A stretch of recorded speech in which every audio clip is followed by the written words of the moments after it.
வணக்கம் நண்பர்களே. கடந்த ஞாயிற்றுக்கிழமை திருச்சியில் இருக்கக்கூடிய ஒரு பெட்ரோல் பங்குக்கு நைட்டு ஒரு 10:30 மணிக்கு கிட்ட ஒரு இளம்பெண் வந்து பெட்ரோல் போட வந்திருக்காங்க. அங்கே ஒரு துயரமான ஒரு சம்பவம் நடந்திருக்கு. அதை பற்றி தான் நம்ம இந்த வீடியோ வந்து பார்க்க போகிறோம். கடந்த ஞாயிற்றுக்கிழமை வந்து ஒரு திருமணத்துக்காக அந்த இளம்பெண் வந்து அந்த திருமணத்துக்கு போயிருக்காங்க. அங்கே போன இடத்துல அவங்களுக்கு தெரிந்த ரிலேஷன்ஸ், உறவினர்கள், ஃப்ரெண்ட்ஸ் இந்த மாதிரி நிறைய பேர் வந்திருக்காங்க. அதனால் வந்து டைம் போகிறதே தெரியாமல் அவங்களோட டைம் ஸ்பெண்ட் பண்ணியிருக்காங்க.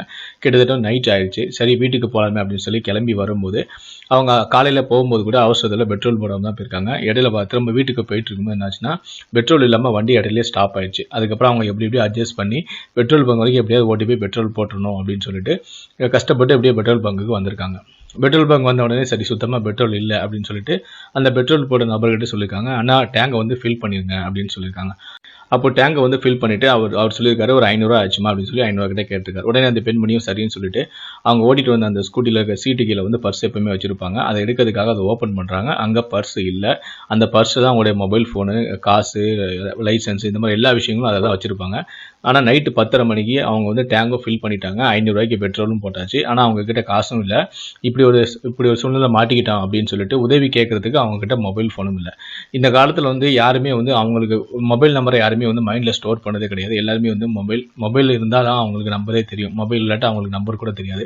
ஸோ இந்த மாதிரியான ஒரு இக்கட்டான சூழ்நிலை தான் வந்து அந்த பெண்மணி மாட்டிக்கிட்டாங்க. அவங்களுக்கு வேறு யாரும் நம்பரும் தெரியல, மொபைலும் இல்லை, எதுவுமே இல்லை. என்னதான் செய்யுது அப்படின்னு சொல்லிட்டு அந்த பெட்ரோல் போட்ட நபர்கிட்ட வந்து கெஞ்ச ஆரம்பிச்சிட்டாங்க. நான் மன்னிச்சிருங்கண்ணா, நான் வந்து பர்ஸை வந்து எப்படியோ கல்யாணத்துலேயே மறந்து வச்சிட்டேன் போல், அதை நான் காணோம். நான் வந்து ஃபோன் பண்ணி கேட்கேன், என் ஃப்ரெண்டுக்கிட்ட கேட்டால் கூட கேட்குறது கூட என் மொபைல் ஃபோனுக்கிட்ட இல்லை, எல்லாமே வந்து அந்த பர்ஸில் தான் இருக்குது அப்படின்னு சொல்லிட்டு கெஞ்சிருக்காங்க.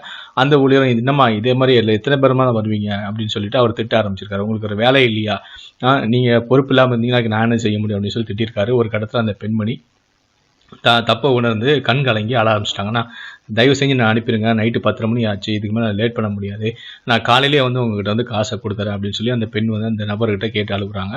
இதை கொஞ்சம் தள்ளி இருந்து பார்த்துட்டு இருக்கக்கூடிய இன்னொரு ஊழியர் வந்து இதை கவனிச்சுட்டு வந்திருக்காரு. அவர் பேர் வந்து பிரகாஷ்.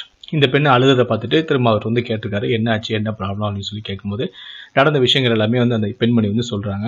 சொன்ன உடனே அந்த பிரகாஷ் சொல்கிறாங்க, சரிடா நீ அவங்களை அனுப்பிடு, அவங்க வந்து லேடியாக இருக்காங்க, ஆனால் நைட்டு இதுக்கு மேலே அவங்க இருக்க வேண்டாம், அவங்களை அனுப்பிடு அப்படின்னு சொல்லும்போது அந்த ஊழியர் வந்து இந்த பிரகாஷ் கிட்ட சொல்கிறாங்க, அவங்கள அனுப்புனா அவங்களுக்கு கொடுத்த 500 யார் பொறுப்பு அப்படின்னு சொல்லி இவர்கிட்ட வந்து அந்த நபர் சண்டை போடும்போது சொல்கிறாரு, சரி என்னுடைய சம்பளத்தில் 500 நான் தரேன், அவங்க நீ அனுப்பு அப்படின்னு சொன்ன உடனே சரின்னு சொல்லிட்டு இந்த பெண்மணியை வந்து அனுப்பிட்டாங்க.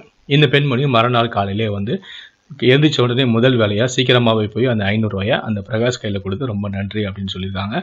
சொல்லிட்டு தனக்கு நடந்த விஷயத்தை வந்து இப்போ ஃபேஸ்புக்கில் வந்து ஷேர் பண்ணியிருக்காங்க. இந்த மாதிரி யாருன்னே அவங்களுக்கு தெரியாது, ஒரு முகம் தெரியாத ஒரு நபர் எனக்காக வந்து நைட்டு நான் இக்கட்டான ஒரு சூழ்நிலை மாட்டியிருக்கேன் தெரிஞ்சு எனக்கு அவரே வந்து நான் உதவின்னு கேட்கவே இல்லை, அவரே வந்து எனக்கு உதவி இருக்காரு. இந்த மாதிரியான நபர்களை நம்ம கண்டிப்பாக வந்து பாராட்டணும். எனக்கு என்னுடைய வாழ்க்கையில் மறக்க முடியாத ஒரு தருணம் இந்த தருணம் தான் அப்படின்னு சொல்லிட்டு அந்த பிரகாஷுக்கு நன்றி அப்படின்னு சொல்லி அவங்களுடைய ஃபேஸ்புக் பக்கத்தில் வந்து பதிஞ்சிருக்காங்க.